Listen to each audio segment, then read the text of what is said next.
Hello दोस्तों, नमस्कार। आप देख रहे हैं ज्ञान संचार एकेडमी। इतिहास पार्ट 2, राजा, किसान एवं नगर। पिछली वीडियो में हम पढ़ चुके हैं हड़प्पा सभ्यता के बारे में। हम पार्ट 2 के एमसीक्यू क्वेश्चन को कवर करेंगे। कक्षा 12 के सभी विद्यार्थियों के लिए बहुत ज़्यादा महत्वपूर्ण साबित होंगे। शुरू करते हैं प्रश्न नंबर 1 से।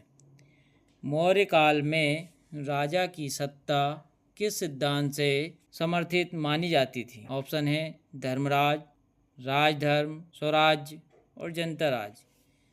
इसका ऑप्शन बी नंबर का राइट होगा, क्योंकि मौर्य शासकों के द्वारा विशेषकर अशोक ने राजा को कानून, न्याय व धर्म पालन का दायित्व माना। इस सिद्धांत को राजधर्म कहा जाता था। अगले क्वेश्चन की ओर चलते हैं।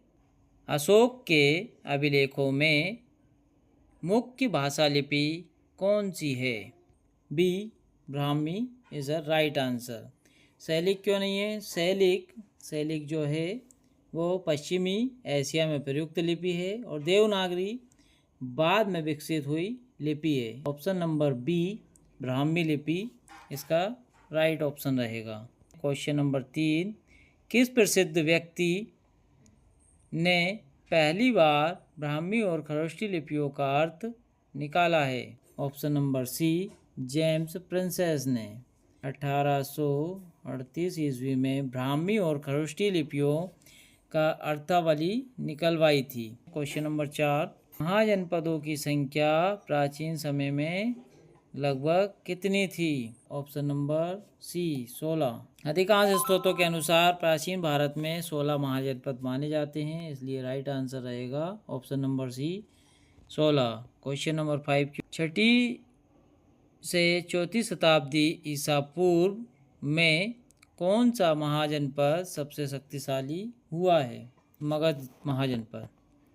इस काल में मगध ने सत्ता और विस्तार से अन्य राज्यों पर बढ़त दर्ज की थी, इसलिए option number C Magadh is a right answer. Question number 6, भाग शब्द का उपयोग किस संदर्भ में होता है? ऑप्शन नंबर सी राज्य को दिया हुआ हिस्सा।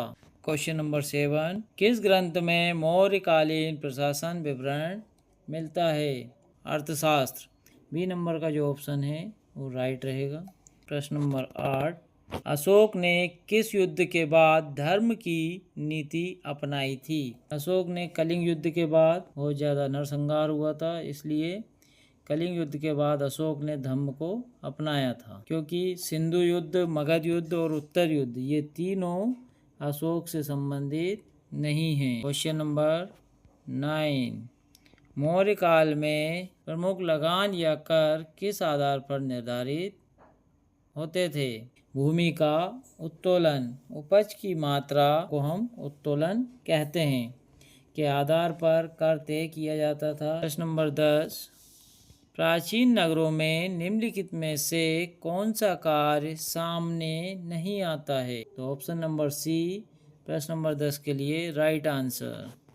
प्रश्न नंबर 11 की ओर चलते हैं। मौर्य साम्राज्य की स्थापना किसने की थी? दोस्त, इस प्रकार इनके नाम से ही आप ट्रिक के द्वारा याद कर सकते हैं कि मौर्य इनके नाम के आगे लगा हुआ है, मतलब चंद्रगुप्त मौर्य ने मौर्य साम्राज्य की स्थापना की थी।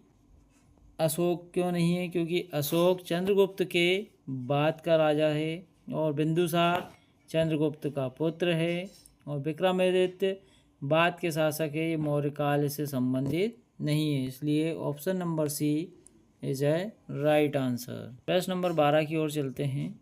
मेगास्थनीज किस देश से आए थे? मेगास्थनीज एक यूनानी यात्री एवं राजदूत थे, इसलिए option number B is a right answer. अगले प्रश्न की ओर चलते हैं। प्रश्न नंबर 13, मौर्य काल में सिक्कों की मुख्य धातु क्या थी? Option number C is a right answer. प्रश्न नंबर 14 की ओर चलते हैं। नगर की पहचान में निम्नलिखित में से कौन सा तत्व आवश्यक है? ऑप्शन नंबर डी रहेगा इज अ राइट आंसर। प्रशासकीय कार्यालय। प्रश्न नंबर 15, गण या संघ नामक महाजनपदों पर शासन किसका होता था? उत्तर रहेगा सभा या समूह का।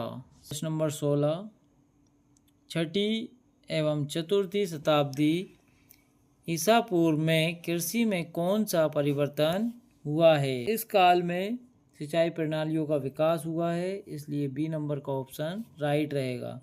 प्रश्न नंबर 17, अशोक के अभिलेखों में मुख्य विषय क्या है? ऑप्शन नंबर सी, धर्म प्रचार एवं सामाजिक नीति। अशोक ने धर्म और सामाजिक सुधारों का प्रचार अभिलेखों से किया है।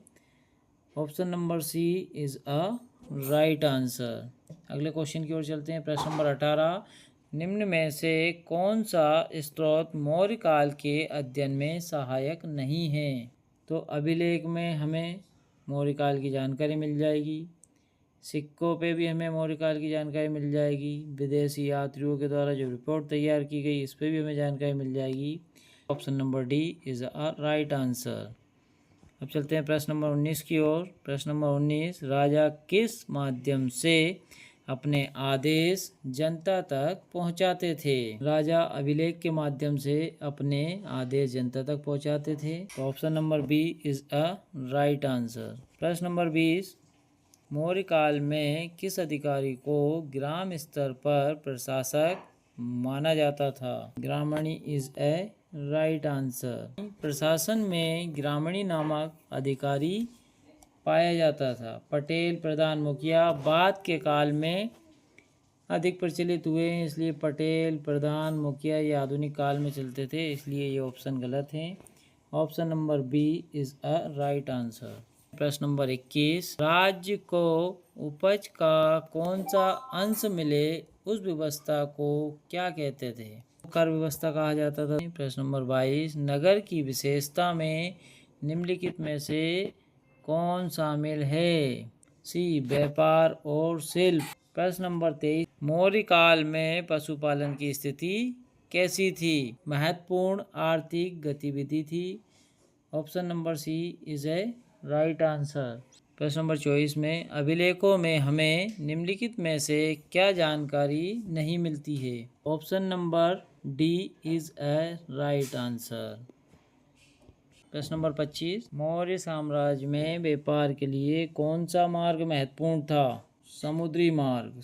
भारत से विदेशों में व्यापार हेतु समुद्री मार्गों का उपयोग किया जाता था। प्रश्न नंबर 26, मौर्य शासन प्रणाली में कर चोरी रोकने के लिए कौन सा उपाय अपनाया गया था? निरीक्षक नियुक्त किए गए थे। प्रश्न नंबर 17, राजा किसान और नगर अध्याय में कौन सी आर्थिक गतिविधि नहीं प्रमुख मानी गई है? ऑप्शन नंबर बी, मेहनताना।